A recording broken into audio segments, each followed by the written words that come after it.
What are some of the lessons and takeaways we can learn from a $1 billion plus ERP failure? Turns out there's a lot of lessons we can learn, and that's what I want to talk about here today.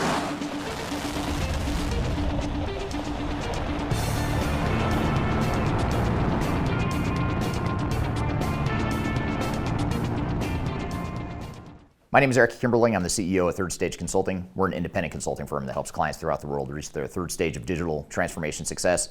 And the U.S. Navy is one of the largest organizations in the world, and certainly in the United States where I'm based. And the U.S. Navy recently spent over $1 billion on its ERP implementation, and it didn't go well. There's a lot of hiccups and problems along the way, a lot of challenges. So what I want to do today is talk about what some of those lessons are from this failure. And oftentimes it can be very helpful to look at an extreme failure to better understand what we can do differently to avoid those same sorts of challenges and failure points in our ERP initiatives. So here today I'll talk about some of the different dimensions of this project and some of the lessons and takeaways that will help you be more successful in your digital transformation initiative. For more information about tips and lessons to make your digital transformation more successful, I encourage you to read our annual digital transformation report that covers a number of independent reviews and rankings of different technology options, as well as best practices, tips, and lessons to help make your digital transformation more successful or your ERP implementation more successful. You can read that paper for free or that report for free by scanning the QR code in front of you, or you can go to the links below.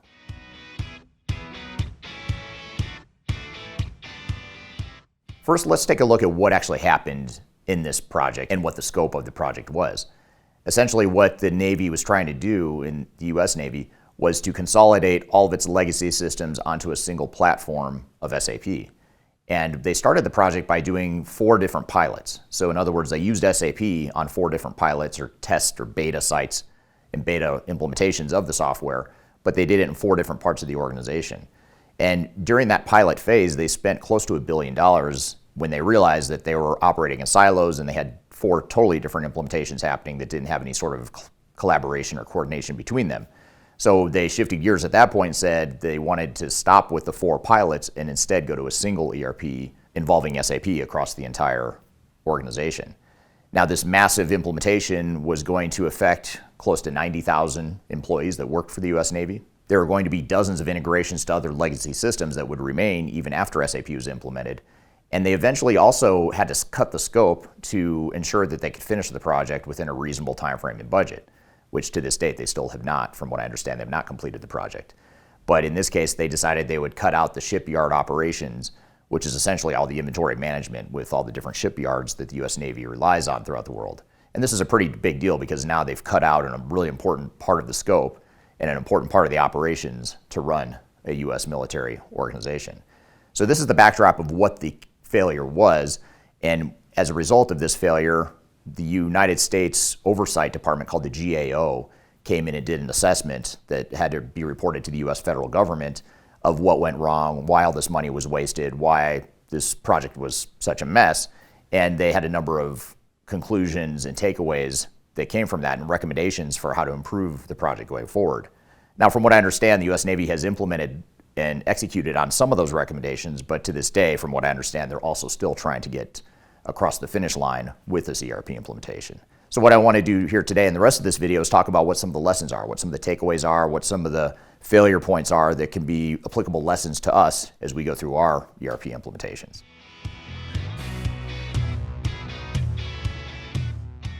The first thing to note that was a real challenge with this project was that the U.S. Navy decided at first that they weren't going to necessarily roll out a single system in a single project across the entire enterprise, but instead they would have a number of individual smaller pilots.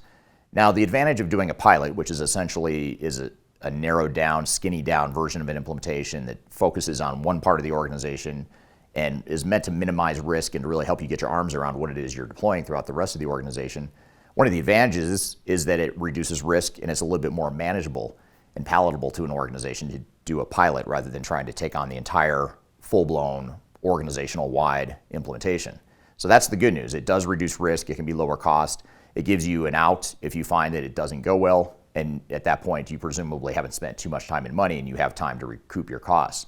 Now, what the U.S. Navy found, though, along the way is that each of these 4 pilots were operating in complete isolation and completely separated from one another. So each pilot was doing its own thing, defining its own requirements, rolling out technologies in different ways, and making decisions that may or may not conflict with other parts of the organization. So after spending close to $1 billion just on these 4 pilots, they decided as an organization to pause that pilot approach and to instead do more of an integrated, enterprise-wide implementation of a single platform involving SAP. And once they made this decision, they ran into other problems along the way, and that's what I'll talk about next.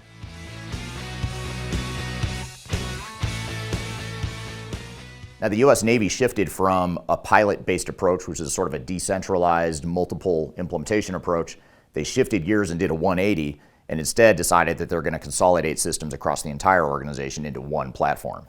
And this is what a lot of organizations try to do, but the bigger and more complex that you are as an organization, the riskier it is to do this, and it's a lot easier said than done. And some of the challenges include the fact that you have so many disparate systems that you're trying to consolidate onto one system. That's a big risk.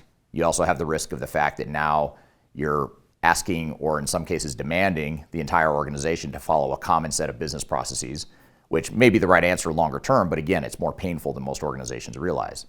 And then finally, the organizational impact is huge. Anytime you have a convergence of systems onto a single platform, you run into challenges because people now are being forced to change more than if they were given the flexibility or the freedom to deploy technologies in their own way that they want to work individually or as a small work group. So these are some of the challenges to be aware of, and from what I can tell, the U.S. Navy didn't adequately plan for or understand what these big risks were of the convergence of systems. But if you understand that in your ERP implementation, you're going to be better equipped to plan and execute accordingly.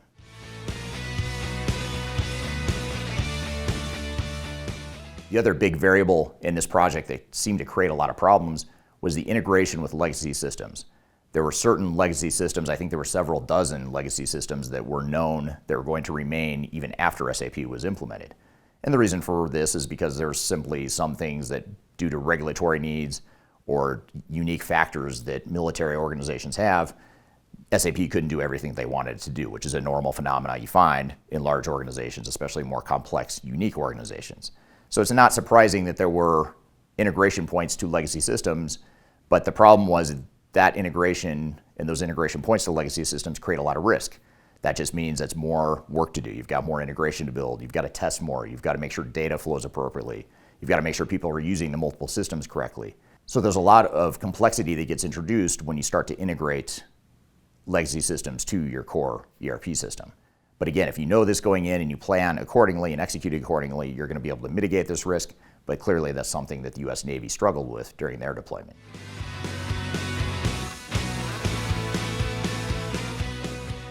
The next challenge that the U.S. Navy faced is that they had multiple system integrators. And a system integrator is essentially a technology implementation firm that specializes in whatever system you're deploying. So in this case, I believe the U.S. Navy had 4 different system integrators that all specialized in SAP and that were all taking on different parts of the SAP project. The problem here, as you can imagine, is that there was a lot of conflict and lack of coordination between the 4 system integrators, which means that you as an organization, or in this case the U.S. Navy, needed to do a better job of collaborating or integrating multiple system integrators. Now, I'm not necessarily against the idea of having multiple system integrators. There's a lot of advantage to that because you're diversifying your risk, you're not putting all your eggs in one basket, you're getting multiple skill sets and multiple points of view in a project, and for a large, complex implementation, that can be a very good, positive addition to your project. But with that advantage comes the downside risk, which is now you've got to figure out a way to manage these 4 system integrators and to get them to play nice together and to collaborate and to work together as one team. And again, that's easier said than done, and that's something that the U.S. Navy did not appear to do well. So having multiple system integrators has advantages, but there's also disadvantages that need to be managed, and that's an area that the U.S. Navy appeared to struggle.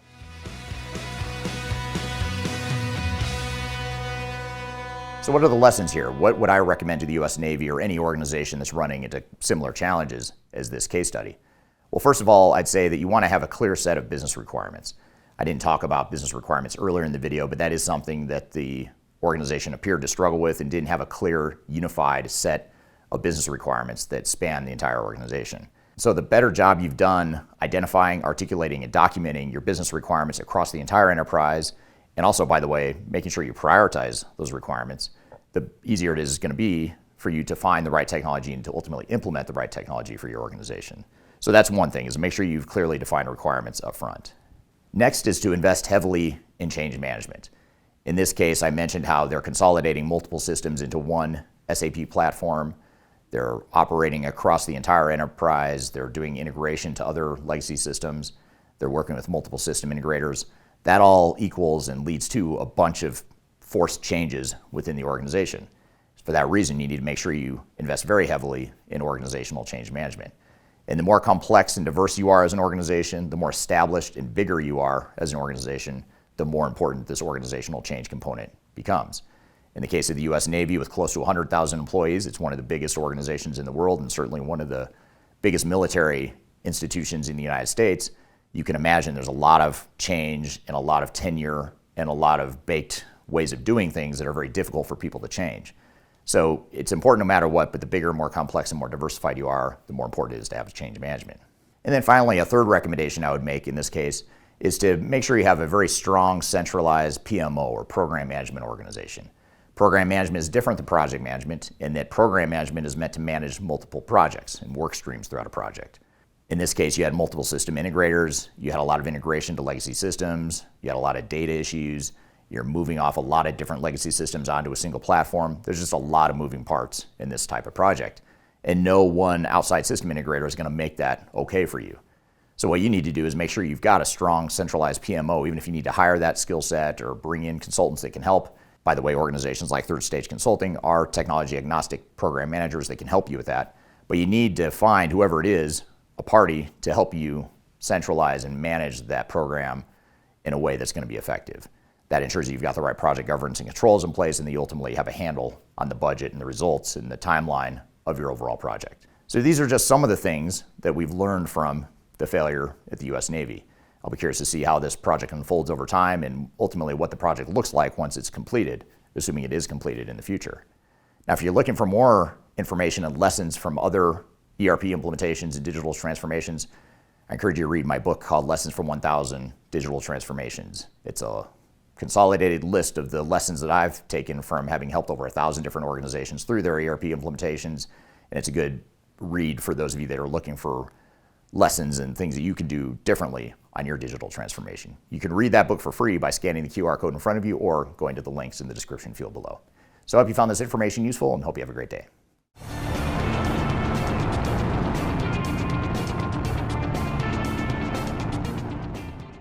But again, once you know this and you, actually I said the wrong thing. So there's a lot of complexity that gets introduced when you introduce integration. Did I say introduce twice? Yeah, twice, yeah. Well, actually, I didn't say that right either. That's the part that was wrong. So let me say, so there's a lot of